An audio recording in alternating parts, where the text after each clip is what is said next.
Chapter 6.666 Goddo by Skye. Goddo, said Bliizard. In case you don't know, Goddo's name is pronounced Goddo, not Godot. The dog hurled himself at his friend, putting a paw on either shoulder and pushing his nose hard against Bliizard's face. Before I could do anything, Goddo leaped up and licked my face all over. I nearly fell backwards, but caught myself in time to give Goddo a big hug. You're just like Minno's dog, I said. You could be Campese's twin brother. The dog started circling around madly and barking. Sit, said Bliizard. This is Skye, and she's not used to you. Goddo looked sheepish. It's all right, said Bliizard. Skye's one of us. I like her, said Goddo, but he didn't say it out loud, and I realised that I could hear his dog thoughts. He's a telepath, said Bliizard. It can be strange at first. Can you hear him? Yes, I said. I think I know what he's thinking. Well, believe me, you do. He will know what you're thinking too, if you let him, said Bliizard. Does that bother you? No, I like it, I said. I like him too. Thank you. I like you as well, telepathed Goddo. Goddo looked as if he was grinning. He says he likes you, said Bliizard. I know, I said. I heard him. Try telepathing back. How? Goddo barked and then telepathed. Just think it. I smiled and thought, how will I know that you hear me? I will leap up and lick your face, telepathed Goddo. Dogs do that all the time, I thought, so that's no proof that we're telepathing. Ask me to bark 7 times, telepathed Goddo. No, ask him to run into the ocean 17 times, telepathed Bliizard, joining the conversation. I smiled at Bliizard, suddenly realising that I hadn't spoken out loud for quite a while. I think I'm doing it. Good. Now ask Goddo to do something. Okay, I telepathed, looking at Goddo. Bark loudly twice, then go 2 paces, then stop and bark 3 times, then go 3 paces, then stop and bark 4 times, then 4 paces, and keep going like that until you reach the water. Goddo grinned at me. Complicated. Goddo did as I asked before finally leaping into the indigo sea to frolic with the others. Amazing, I telepathed. Glad you think so, replied Goddo from the ocean. He's good, isn't he? Asked Bliizard. I beamed at Bliizard, scarcely able to believe what was happening. It was so good. Coming in? Asked Bliizard. Are you kidding? I asked. Bliizard and I were about to run down to the water when Goddo raced back up the beach and shook himself all over us. I couldn't help giggling. It was as if Goddo was infected with happiness. I started brushing off the water. Goddo, said Bliizard, laughing and giving the dog a hug. Do you belong to Bliizard? I telepathed. He likes to think I do, said Goddo. Bliizard hugged him even harder. You belong to no one, said Bliizard, but you have this uncanny way of turning up just when you're needed. Goddo sat panting, his tongue hanging out, a look of laughter in his eyes. Uh-oh, he telepathed, looking at me. You're in for it. I frowned, not knowing what Goddo meant. Sit for a moment, said Bliizard, kneeling down on the sand as Goddo continued to nuzzle him. I sat on the warm sand, breathing in the smell of Christmas cake and enjoying the sun. Chapter 6.6666 The Forgiveness Lesson by Skye. I wonder why Goddo turned up, said Bliizard. I don't know, I said. Should I? Goddo kept panting, staring at me. Are you hanging on to any anger? Asked Bliizard. Anger? I asked, staring up at yet another squadron of fairies as they flew overhead. You've had some awful things happen, said Bliizard. You know that none of it should have happened. Doesn't that make you angry? It makes me sad more than angry. Goddo barked. Bliizard grinned at him. Steady on, he said, giving Goddo a tussle on the head. Turning back to me, he said, Goddo can sniff out anger from 100 miles away. I looked down. I don't think I'm angry, Goddo telepathed. At least you're not as bad as he was when I first met him. Bliizard laughed. Thank you. Always good to be reminded.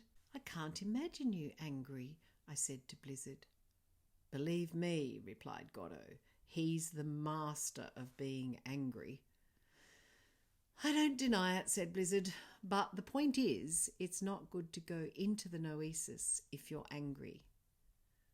I don't think I'm angry. Okay, said Bliizard. Goddo gave another big shake, covering me in water. Steady on, said Bliizard. It's okay, I said. He's right. About what? About me being angry. Goddo looked like he was laughing at me before he took off back into the surf. He's a cluey beast, a true friend and a teacher as well. How does he teach? Bliizard looked out to the sea, thinking. Well, you know the water Goddo just shook all over you. Yes. Imagine if that water was all the horror and pain that's been dumped on you over the past few years. Did it make you feel angry at everyone? Not everyone. Bliizard waited for me to explain. I looked down at the sand. I was angry with fate, or whatever runs the world. I hated Isla and Filthy for being cruel, and my aunt for not doing anything. So yes, I have been angry, but not at everyone. Completely logical, said Bliizard. Minnow shouted from the water, Come in! I waved and called, In a minute! Bliizard tousled my hair. I'm not saying any of this to make you feel bad, said Bliizard. We simply can't give evil any opportunity. It's so important that we find Jemima. I just don't want anything to ruin our search. The anger could do that, I asked. Definitely, said Bliizard. I think that's why Goddo turned up. He's the smartest dog I know. I suddenly felt myself burning with a different sort of anger, one I'd never felt before. You mean that evil knows I'm angry? I asked. Absolutely, said Bliizard. Evil is counting on you being angry and staying that way for the rest of your life. The time virus is designed to keep reminding you of past hurts, so you'll feel angry and full of hatred over and over again in an endless loop. Does evil know that my anger could stop us finding Gem? I asked. You bet it does, said Bliizard. And we don't want anything as lovely as your heart being filled up with filthy anger. Goddo came bounding out of the water and stood before Bliizard, panting. Go on, he telepathed. Bliizard picked up big handfuls of sand and rubbed it through Goddo's coat. Goddo immediately shook the wet sand back all over us and then took himself down to the water, splashed straight in, swam around, and then bounded onto the beach and shook himself all over the sand. See, Goddo's showing you more, said Bliizard. He's been covered in heaps of muck. Think of that as all the dreadful things that have happened to you, but look at what he does with it. He shakes it off right away, I said, and then he washes himself, and then he shakes himself again. Immediately, said Bliizard. He doesn't allow the sand to stay and fester away, turning into anger and hatred. The stuff that's being poured onto me doesn't feel like sand, I said. It feels more like truckloads of manure, asked Bliizard with a grin. I was going to say something else. I thought so, said Bliizard. So now we're getting somewhere. Are we? Yes, if someone covers you in filth, what do? Shake it off, even if it goes back all over them. Exactly, said Bliizard. Your heart is too wonderful to be covered in their rubbish. After that, a wash in the sea? Of course, said Bliizard. Yes, I said, starting to see how it could work. Then shake the water back over the evil as well. If they cover you in crap, said Bliizard, right back at them. Bliizard looked devious before throwing a heap of muddy sand onto me. Yuck, I said, shaking it back onto Bliizard. Now into the water, You don't want my rubbish staying on you." I hesitated. Blizzard jumped up. "Race you?"